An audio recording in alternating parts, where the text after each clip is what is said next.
I love InterVarsity because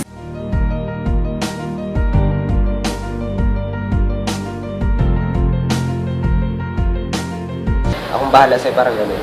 Na nandito lang ako sa tabi mo, huwag kang matakot. Hindi kita husgahan.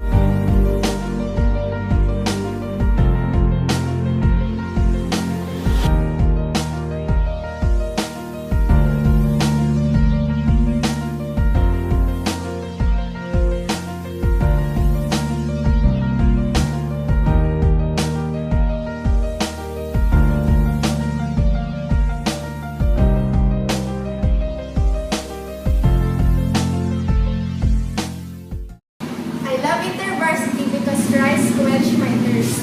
taught me that living as a Christian is enjoying every moment with Christ. In IB, prayer is fundamental. In here, I have learned I don't need to be perfect. We love InterVarsity because it taught us to reach the hurt and the broken.